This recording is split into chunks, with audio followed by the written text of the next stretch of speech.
The Institute of Leadership and Management recognises great leadership as being multidimensional. We identify 5 dimensions: authenticity, vision, achievement, ownership and collaboration. We've broken down those 5 dimensions into 49 components, which enable us to organise our resources in such a way as to help individuals access the leadership development that is immediately relevant to them. This video introduces coaching, part of the dimension of achievement. We're going to look at coaching really at 3 aspects: what it actually is, what we understand by it, the context in which coaching takes place, particularly, of course, we're focusing on coaching in organisations for improved performance, and then looking at some of the skills and techniques that help people to do great coaching. Because we have increasingly recognised that leaders who have coaching conversations are able to deliver better results than those that use more autocratic or directive styles. With organisations being complex, with problems being difficult, with leaders not having all the answers anymore, we need new ways of relating in organisations.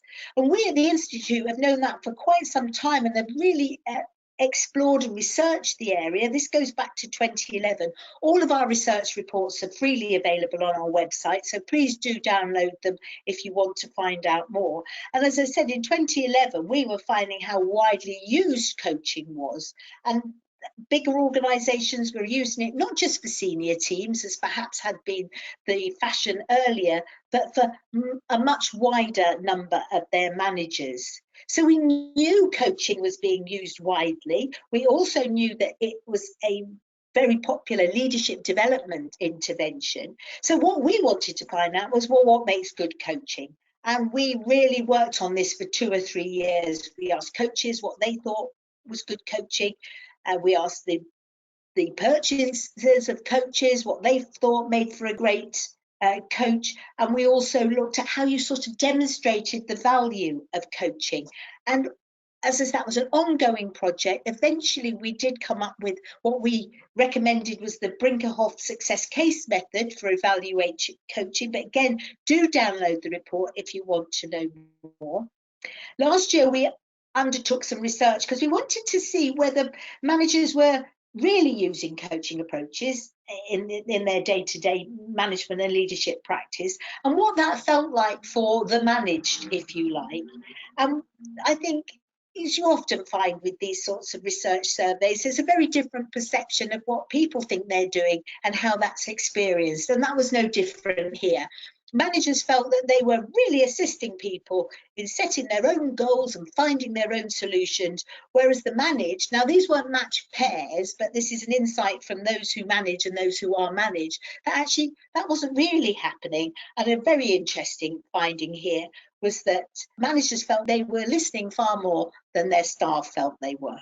So what is coaching? Well, we're defining it here as a relational activity, which is helping and supporting individuals to learn and develop, enhancing performance, and very importantly, a recognition that there has to be some idea of results or goals, because then you'll know whether you've achieved them, whether that has been a coaching intervention.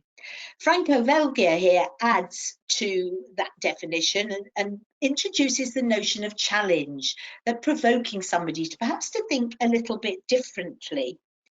And then Bresser and Wilson have expanded that and included self-directed learning. I don't know how many of you are familiar with what's a very old film now, The Life of Brian, but in there's a scene where people are discussing the reasons for the Judean People's Front moving away from the People's Front of Judea. And I think because the nuances and the complexities involved with defining coaching means that some people are firmly entrenched in one definition and others in another. But I think, to me, the sort of the acid test of whether you're engaged in something that's more coaching than anything else is, if you're the only person that can be having that conversation with that individual, you're probably not coaching. If you're able to ask questions irrespective of the problem the person has, you're more likely to be coaching than not. So coaching takes place, as I've said, in organisations, in a context, and it is a complex one, as you'd expect all organisations are. linked coaching approaches to effective leadership. Well, actually leadership changes, doesn't it, from every context that we're in. And the person who is being coached, the coachee, if you like, is obviously crucial and central to that context. But how the organisation understands coaching is also very important. What it is they think they're buying when they're employing coaches.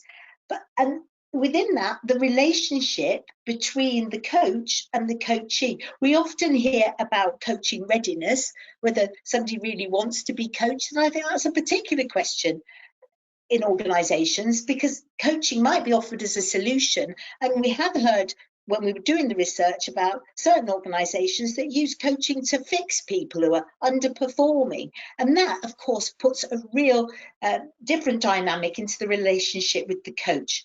But when we researched this subject, we found that actually the coach being on your side, having your back, believing in you was absolutely fundamental to successful coaching.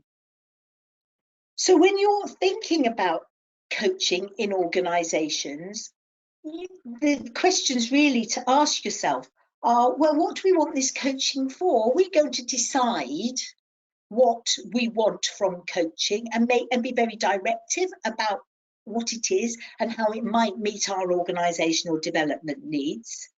Or are we going to be more client-centred, as it said here, and say, well, let's get the individual to define their own needs in the context of their team, or somebody else who's identified that coaching would be a great intervention?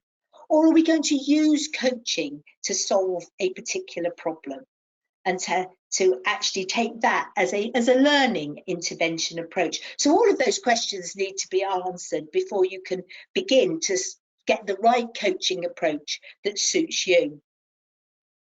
Because as Knights and Poppleton have identified, there's so many different approaches to providing coaching services, and they will be successful, as our research shows. Very few people reported in our research that they haven't found coaching helpful in some way, but there needs to be that match and real clarity about what you want from the coaching intervention, what you want from the coaching assignment. Because going back to that very first definition I offered, in order to be able to evaluate success, to know it's coaching that has happened in a way, you need to know what it was that you intended it to do. And one of the ways of structuring your coaching and thinking about coaching when you're trying to have even a coaching conversation is to use a model. And there's so many models. Earlier today, I Googled what makes great coaching, and I got 26 million possible results there. So there's no shortage of information about coaching. GROW is a very, very popular model. And often with popular models, it's because they make sense and they're accessible and people like them, which is why Tuckman's group formation model, often, norming and storming, or learning styles, whether you're an activist or a reflector, if it resonates, if it strikes a chord and you understand it, well, then great, use it. So here with GROW, we're saying, well, what's our goal? What are we trying to get out of this coaching? What is the reality? What's going on now? What is the current situation? What are the alternative actions that we can take in order to achieve the goal? And what are we actually going to do about it? So that's really simple, makes sense, and can actually be adapted for a very short coaching conversation. That GROW model has actually been developed to include, very similar in terms of what's wanted, the Oscar model here by Gilbert and Whittleworth adds that really important review stage to it. So you've used GROW, decided a way forward, well, then you can go back and review what's happened, which of course, if you're seeing somebody on an ongoing basis, is absolutely vital that you reflect upon the experience that you had of coaching, and also the coachee thinks about, well, did my actions work? And that makes you that much better the next time. So lots of tools and techniques out there. As I say, I've emphasised just those two because I think they're easy and accessible.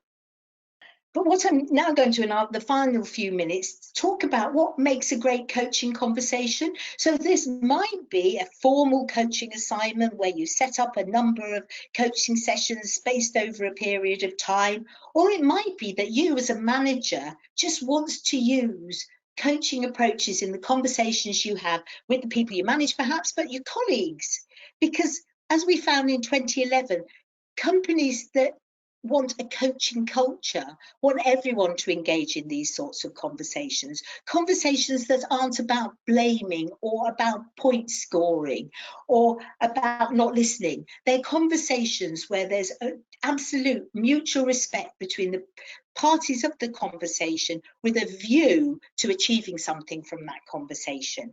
So we've identified 5 standards or 5 elements of a great coaching conversation, and I'll go through them in turn. And what I'm going to do is start with questions, because questions are absolutely fundamental for coaching. It's how you keep the conversation going, it's how you make progress, it's how you evaluate progress to a large extent. And we know great coaches ask great questions. But those questions don't have to be incredibly clever or insightful. They're not like investigative journalists asking questions to politicians on televisions. They're questions asking people, well, how do you feel about what's going on? How confident perhaps are you? What's your level of motivation? You've come here perhaps with a problem or a challenge. Do you really want to solve it, or is it just that it's enough just to complain about it? What are the skills and resources that you have that will help you solve your problem, meet your goal, whatever it is? How can you start that, keeping that focus on, doing something, action? And what would you like? What's your ideal solution to this problem? Now, they are quite big questions, aren't they? But often when you're in that coaching situation, the best questions are things like, well, go on, or tell me more, or and just encouraging people to talk. But when somebody seems to be overwhelmed by what you're asking them, it's often good to say, well, okay, how confident are you feeling? And somebody might say very. Well, what does very mean? And then help them say, well, 1 is no confidence at all, and 10 is brimming with confidence. Where do you think you are on that? And that helps them sort of gauge where they are, as well as giving you great information to ask your next question. I mentioned the importance of trust earlier on, about the coach having your back, believing in you, encouraging you, somebody who is going to listen to what happens, the outcome of your action. And listening is absolutely fundamental to that. Being present. And this, if I said, if somebody just wants to talk about a problem and maybe not even be in the frame of mind that they want a solution, great listening is really, really helpful. Do understand differences in personality types or differences in how people want to communicate. I have personal experience of getting that really wrong. When somebody doesn't want to use the slightly exaggerated approaches that I've used in talking, and you can see that they physically sort of shrink away. So you have to really watch how they're reacting to what you're saying, and you as the coach is the person that needs to adjust. And before you go to have a coaching conversation with anybody, just for a moment, think about what it's like to be them. How powerful do you think they're feeling? How influential do you think they're feeling? How knowledgeable, how capable? All of those questions, and that really does help you get your right questions in place. And I cannot, emphasize enough the importance of trust and making sure that your coachee, whoever you're talking to, knows that they can absolutely trust you to keep what you're talking about in absolute confidence. Coaching is not, as it says here, it's not really it can be friendly, but it's different to a friendly chat in the sense that it is something, there is a purpose to it, in the sense that there's something that needs to change, develop, or a certain amount of progress is needed. So we need a specified goal. And it might be something quite straightforward, a one-off event that you want to get ready for something. So you think, oh, well, can I talk to somebody about this? I've got a big meeting coming up. How can I be the best I can be in that meeting? But in order to make the conversation more than sort of just a stream of consciousness, the coach might well intervene and say, well, perhaps we're going off the point here, or bringing people back to where that conversation started from, so that the purpose of it is clear all the way through. And again, that important idea of thinking it's okay to challenge, and not in a critical or a blaming way, but just asking a question that perhaps encourages somebody to look at something from a different perspective. When it comes to structuring the conversation, I've already mentioned the GROW model, and here we've got some examples of how, if you were using GROW as making sure that you've got a structure to your coaching conversation, the sorts of questions that you might be asking to ensure that you pass through those stages. So where are you starting from? What do you want? Where are we going? What are the alternatives? So when you're next having a coaching conversation, this is a very handy checklist for getting that structure right. Keeping a future focus is often quite a challenge because we have so much background to where we are. We've got so much of a backstory that we want to tell people about how we got there. Sometimes that's really helpful, but sometimes it's actually wasting the valuable time where you really could be better used focusing on the future. So framing questions in terms of what might happen, what would a different future look like, helps you keep yourself, because it's easy to be distracted, keeps yourself focused on what it is we're trying to achieve from that particular conversation. So a few tips here. Do be careful about making sure you're only talking about what the coachee wants to talk about, not bringing your own issues into it, because if you are, you're not coaching. Get the goal as quickly as you can, and I think that's probably why people like the GROW framework. There needs to be this sense of something new that's going to come out of it, something different, because that's I say, that's what makes it coaching. Don't get lost in the detail. Do try and keep refocused on what it is that you started with, if you like. And if somebody comes with something that's too huge to even engage with in a single conversation, try and break it down a little bit so you can get something manageable and that can be delivered and achieved.